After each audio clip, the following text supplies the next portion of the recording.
Hello everyone. So most of you voted yes on the post that I had asking whether you wanted me to do my own theory, headcanon, whatever videos. So this is going to be my first one. I'm going to be discussing Briar, that girl that they saved from the Highburn camp, and her importance in ACOTAR, as well as what I think her importance will be in the future of the ACOTAR books. So first I'm going to start with the wiki on Briar, which isn't a lot. But it says, appearance. Briar is a short, slender, young, and beautiful girl. She has pale skin and long black hair. Then it says, personality. Briar is seen to be quite resilient. Despite her burns and lashings from Highburn soldiers, she was able to walk without Azriel or Feyre's help when both of them were too injured to move. She also gave her last scraps of clothing during the escape to help Feyre's wounds. So, what this says to me, personally, is that Briar was most likely thrown into the cauldron. And I say that because Highburn kidnapped the children of the Blessed for a reason. He knew that they were willing to meet with Fae. He knew that they kind of worshipped them like gods. They saw the best in Fae other than the rest of the mortals. So I believe Highburn kidnapped the children of the Blessed purposely to use them to test the cauldron for the human queens, and for Feyre's sisters eventually. He had to test it out because he had to know that it would work to turn them Fae. Going to my theory about how I believe Briar is Tamlin's future mate, or already his mate. First of all, she's described as a young woman, human at first at least, sole survivor of Highburn, which kind of mirrors Feyre, how she survived Amarantha. Pale skin, dark hair. Just throwing out another theory of mine is that Tamlin might have had a thing with Rhys's sister in the past, and that would definitely sort of match up if she kind of looks like Rhys's sister. That's just a headcanon I have. 2 is that Tamlin saves her when he saves Feyre and Azriel and Elaine from the Highburn camp. He runs alongside them, he turns into his beast form, and he holds off all of Highburn's beasts as best as he can. Which was actually a hero move for Tamlin, because he was one beast against God only knows how many of them. I believe they said there were like dozens. We know that a couple of them got to Azriel and Feyre because they were having trouble flying, and Tamlin sent this wind power to Feyre to get away with Briar. And I believe that whether he voluntarily or involuntarily knows she's his mate, that the wind power came from the strength of their mate bond. Number 3, her name. Her name is Briar. It literally translates to thorny rosebush, basically, which is another huge hint that she'll end up in the Spring Court, and another hint that she may possibly be Tamlin's mate. 4th, this is just a little thing, but when Rhys goes to the Spring Court to talk about the wall with Tamlin, and that whole conversation that I despise, where he tells him to rot and everything, when Rhys goes into Tamlin's manor, and he's talking about the destruction and everything, he mentions the thick briar of thorns all along the walls of the Spring Court Manor, which could also be some foreshadowing, because that came in Akafas, which was right after ACOWAR, which is when they saved Briar. 5, this is just a fun little one, but we know that Briar is residing in the Winter Court, and she left with Vivian and her sister and Callias, and Feyre made note that she loved the fuzzy bear-type beasts that resided in the Winter Court. And I thought that was funny because SJM just made a purposeful note to tell us that she enjoys the furry beasts, and we know Tamlin has a beast form, so I thought that was funny. Next, I have a whole slide of this stuff from Instagram that I've been ranting about forever. But next, I wrote this on my Instagram. I put, SJM is very subtle with things, and I'm totally here for it. For me, one of the major things, as I just mentioned, one of the major things that convinced me that Briar was Tamlin's mate was that wind power. Because Feyre made note that she never saw anything like it come from him, and she never felt that much raw power come from Tamlin, and all the time that she knew him in the Spring Court, that never happened. Like, even when his power exploded, she made note that when she was escaping with Briar and this wind came up, she's like, I've never seen this type of power before. And as I said, I believe that's part of the mate bond. I like to believe that when Tamlin and Horian were at the Hybern camp, they liked to speak with the Children of the Blessed just because they were spies. And for Tamlin, it would be kind of like a therapy type, you know, karmic thing for him, because he wasn't able to do anything to help Feyre during the trials with Amarantha. So if he can help even just comfort any of these mortals that were kidnapped and trapped there and tortured by Hybern, I have a feeling he would go behind Hybern's back and definitely help them. If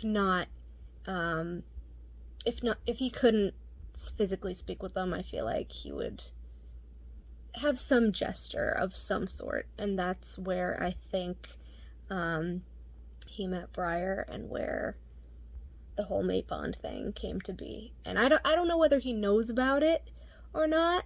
He could very well be ignorant to it and just have no idea. I guess we'll see. As for her going into the cauldron that I said I believed,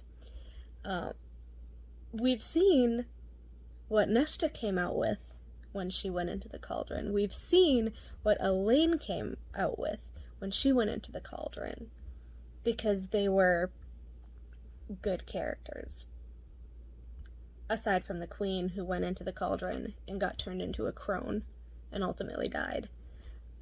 So if Briar was thrown into the cauldron and she's alive and she could walk with all of her lashings and she could help Feyre when her wings were shredded or whatever, I fully believe that Briar was turned Fey and that she definitely was dipped into the cauldron. And my personal headcanon is that all the other Children of the Blessed, I feel like Hybern just lined them all up to test the cauldron, whether it was day by day or all at once or whatever. I feel like he was taking one of them, throwing them in the cauldron, seeing if it worked. Taking one of them, throwing it in the cauldron, seeing if it'll worked. And day after day, it was just killing these mortals until Briar, who was the last mortal, threw her into the cauldron and she came out not dead, but Fey. And that's when Hybern realized that the powers were, turned on. Like, the cauldron was, how do you put it, like, activated. And once the cauldron was activated, he was then able to get the information from Ianth to where Feyre's sisters were, and then we know that whole thing of them going in the cauldron and coming out Fey. So I believe Briar was the very first mortal that was turned Fey by the cauldron. And if Nesta and Elaine came out with really powerful powers, Nesta being the Queen of Death and Elaine being a seer, it goes to wonder, what power is Briar going to have? Because everyone's been saying that if Tamlin has a mate, he has to have a mate that will know how to tame him, that will know how to handle his anger, that will be able to not get hurt by his power bursts. So I'm very excited to see what Briar gained from the cauldron. I'm convinced. I'm just convinced that she gained something awesome from the cauldron.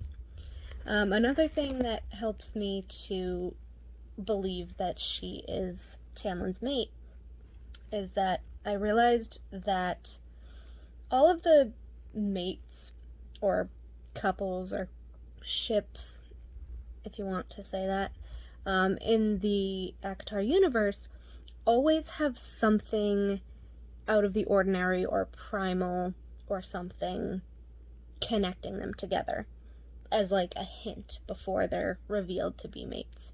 So with Phazand, it was Rhys having the dreams about Feyre painting, and then Feyre painting the images that Rhys sent to her through the mate bond even when she was mortal.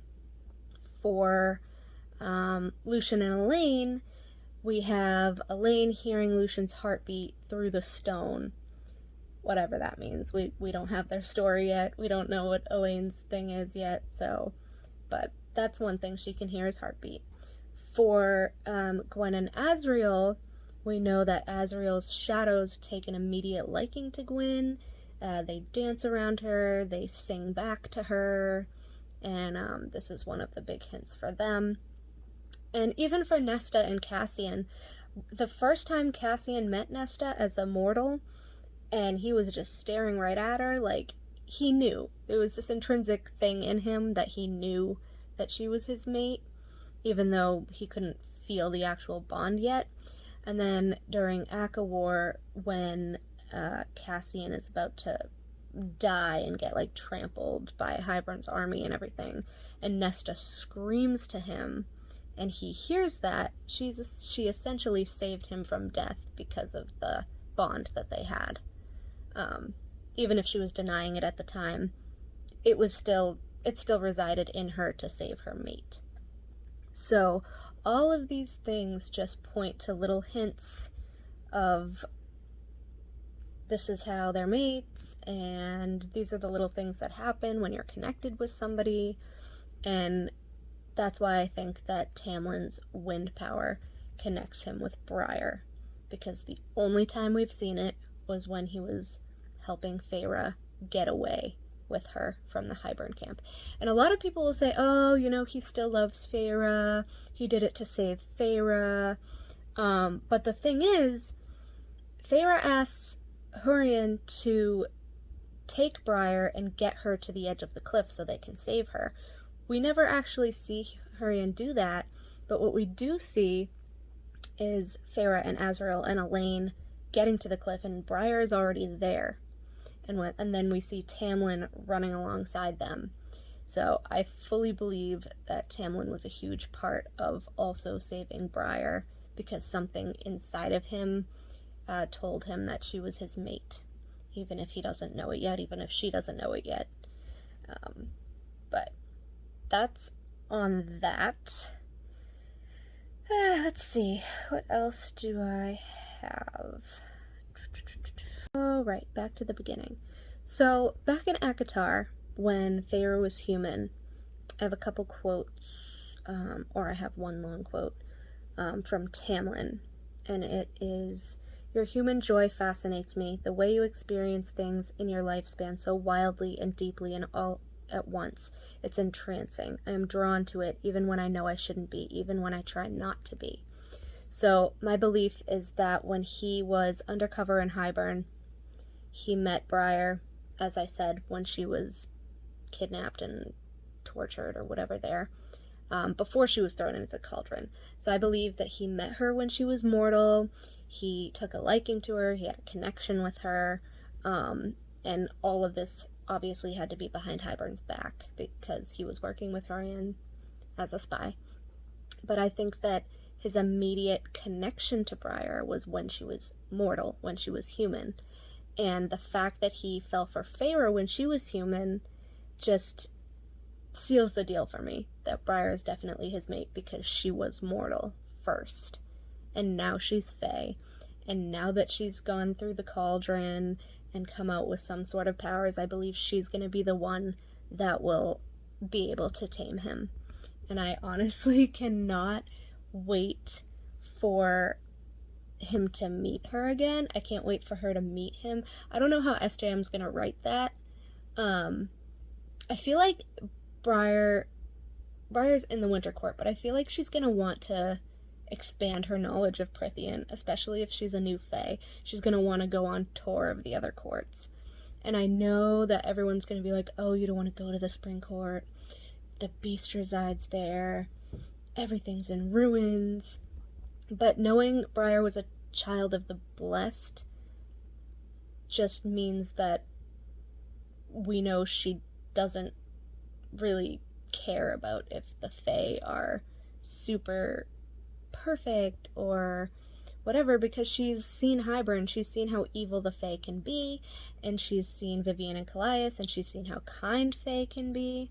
So I feel like she wouldn't judge Tamlin immediately just based off the thoughts of anyone else in Prythian.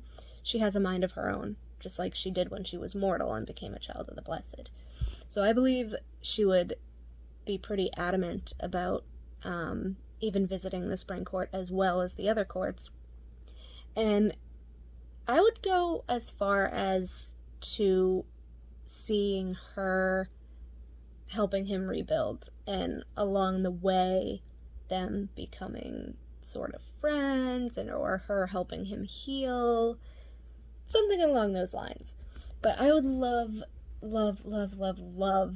for one of the novellas to be about Tamlin and Briar, and Tamlin's healing, and how Briar can tame his beast, and how, you know, Tamlin he just deserves to be loved after all this time. He had the shittiest childhood. He had Amarantha grooming him as a kid, and then cursing him as an adult. He had his brothers trying to murder him. His father didn't really care. His father was beating his mother. I'm also fully convinced that his father threatened his mother in order for him to give him the location of Rhys's family to murder them. And as I said before, based on this whole Briar's appearance thing, I'm totally convinced that Tamlin actually loved Rhys's sister, even if they weren't mates. I believe that he loved her, and something transpired there. You know, I believe his father, who is said even by Rhys to be worse than Baron, who held his son down, who had his son held down to watch his love get murdered by him. Tamlin's father was worse than Baron. Like, how can you get worse than that? More sadistic, apparently. So I fully believe that Tamlin's father and Baron were probably friends, and he probably got the idea from Baron to, you know, threaten his mother, get the location of his enemy's family, which was Rhys's father at the time. He probably thought Rhys was going to be there with them, and dragged Tamlin along with them. And I believe that Tamlin's brothers held him down too, and made him watch as Baron murdered Rhys's sister and his mother.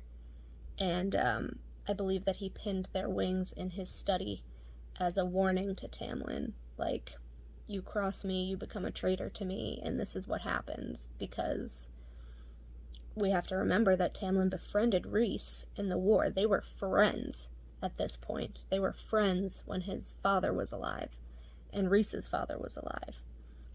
So all of this transpired, and we don't know the exact context, but I believe that he was in love with Rhys's sister, who was said to also have dark hair and was very pale.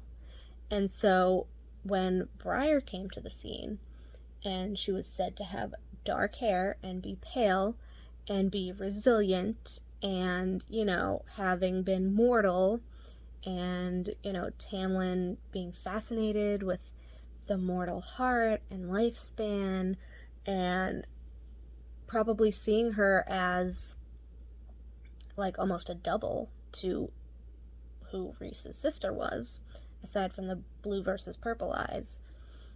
I fully believe that she's his mate. Briar is his mate. I mean, there would be no other reason for SJM to name her Briar, to name her Thorny Rosebush, if it meant nothing. And there's a reason that she names characters. She doesn't name characters that don't make a reappearance. Like Lucian's younger brothers, or not younger brothers, but middle brothers, we don't have names for them because they don't matter. We didn't have names for Tamlin's brothers because they don't matter. We don't even have the name of Lucian's mother because we haven't gotten her story yet, but she hasn't really been in the picture. We never got the exact names of the bone carver or the weaver, and she leaves off names for people who don't matter. But for people that she plans on using, on bringing back, she names them. Even if it's a split second. Like, Briar was probably in 2 paragraphs max. But SJM is sneaky, and she named her Briar on purpose. And not only Briar, I'm going to get into another theory eventually, but not only Briar, but she also named Balthazar from the right, the Illyrian male that helped save Nesta and Emery from the beasts. And I don't think she would even bother naming them if she wasn't going to bring them back at some point. So that's my long-winded rant, and I know I stuttered a little. It's my first video with my voice, so forgive me for stuttering and looking at my notes because I'm a noob. But yeah, that's my theory, and I'm convinced Briar's his mate, and I can't wait to see that because I really, really, really need that because I still love Tamlin, and I'll always love Tamlin. So yeah, thanks.